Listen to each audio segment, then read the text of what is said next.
Бұрын біздің ауылда жігіттер үйленерде қызды алып қашатын. Ұзату тойы болатындар сирек еді. Алып қашқанда қыздың келісімімен әрине. Бірақ ол заманда сұлулар іштей келісіп тұрғанымен сыртқа білдіре бермейді ғой. Ондайда сәл демеп жіберу керек, яғни кетар емес екеніне көз жеткізген соң батылырақ қимылдаған жөн. Менің ағам сондай оқиғалардың бел ортасында жүретін. Шегебай қыз алып қашты деген хабар жеткен бойда қызы кеткен үйдің адамы әуелі біздің үйге жетуші еді. Кейін Шәкеңнің тек ұйымдастырушы екені анықталатын. Қатырларының денін солай үйлендірді. Қалдықыз деген қыз болды. Қара торының әдемісі. Ауылда әдеміліктен басқа да критерий бар ғой, ол яғни шаруаға икемділігі. Жылдым үйдің де түздің де жұмысын тастай қылатын қайратты Қалдықызды жігіттер ғана емес, үлкендер де қатты жақсы көретін. Бір үйдің шаруасын дөңгелетіп әкететін қызды кім келін қылып алғысы келмейді дейсің. Шешесі ерте өліп қалған қарт әкесі мен екі ағасы, бір інісі бар Қалдықыз, олардың жағасын кірлеткен емес. Үйінде мұнтаздай қып ұстайды. Өзі де жарқылдап жүретін көңілді, ер мінезді қыз еді. Анау-мынау жігіттер ығып тұратын. Мектепті бітіргесін тауық фермасына жұмысқа тұрды. Бір топ қыз-келіншек жұмысқа бірге барып, бірге қайтады. Ішінде әрине Қалдықыз қоңырқас секілді дараланып тұратын. Әлкесі Шәкеңнің бір досы оны қатты ұнатыпты. Өте жақсы жігіт, бірақ айыбы жуас еді. Батылы барып сөзді айта алмаса керек. Әдетте қыздар ондай бозбалаға көп бұрыла бермейді ғой. Әрі отауыз орақ тиылды Қалдықызға жақындау қайдан болсын. Бірақ жүрегі құрғыр, сол деп соғып тұр. Содан Шәкеңе кеп сырын айтады. Бір жартыны бөліп ішкен соң ағам екі жастың арасын жалғайтын боп келіседі. Тағы да бір дос жолығып үшеуі қыздың ыңғайын байқамап боп фермаға беттейді. Бір топ қыз-келіншек тал түсте келе қалған үш жігітке күдіктене қарайды. Жөн сұрасқанда тамырын басып көрмек ниетпен Шәкең Қалдықызға пәленшеге алып қашайын деп жүрміз депті. Сұлудың көзі ызадан жарқ ете қалады. Мәссаған деп екі саусақтың ортасынан баспармақ көрінеді. Қыз-келіншектер шу ете қалады.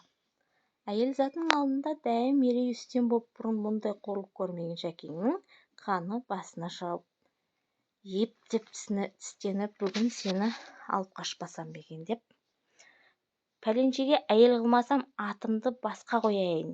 Мә, деп тағы да екі саусақтың арасынан баспармақ көрінеді. Біздің баланың да мат болатын күні бар екен-ау, дейді бір жеңгеміз оны оттай үрлеп. Әр сәтте бұл әңгіме күллі фермаға тарайды.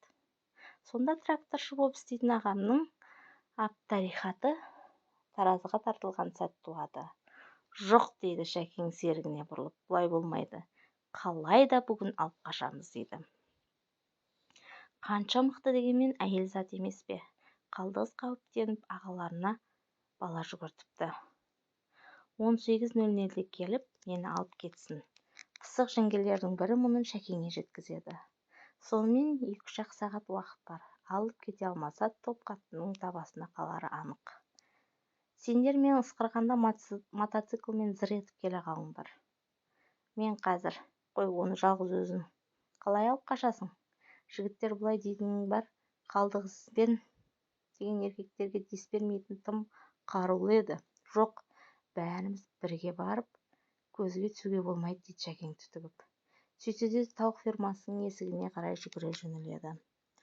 Тура сол кезде қолында елік шелегі бар су көтерген Қалдықыз шыға келіпті. Ағам қақ маңдайдан бір-ақ рет беріпті. Екі шелегі екі жаққа ұшып кеткен қыз қиралаңдап қалады. Осының бәрі қас қағым уақытта дүйім жұрттың көз алдында болған екен. Жан-жақтағылар қапелімде не істерін білмей тұрған орындарында қатып қалса керек. Ертеңіне құтты болсын айтып шымылдыққа кірген жас келіннің шодырайған маңдайын көріп таңдай қағатындар көрінеді. Қазіргі көзқараспен қарағанда нағыз жабайылық қой әрине. Сотталып кететін дес. Сол кезде де бірақ айқай-шу болып, біздің үйдің есік терезесі сынған.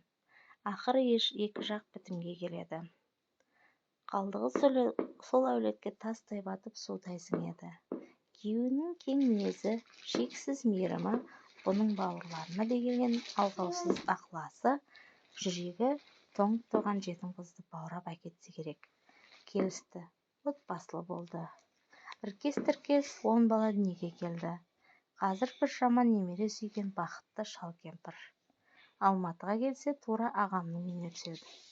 Шәкең қалжыңдап баяғы маңдайының ұрған сәтін есіне түссе, құрышы бала-шағаның көзінше не болса соны айтпай дейді. Оңашада, ей, сенің сол жұдырығың маңдайыма бақ боп дейді деп қалжыңдап қояды. Сүйем, күйем деп үйленгендердің біразының аз күннен соң жолы екіге айырылып жатады ғой. Ал ақ шындықтың ішінде кездескенше бір-біріне ләм деп тіл қатпаған бұлардың ғұмыры осылай әдемі өріліпті. Қызық, қызық-ай өмір. Бауыржан Бабажанұлы.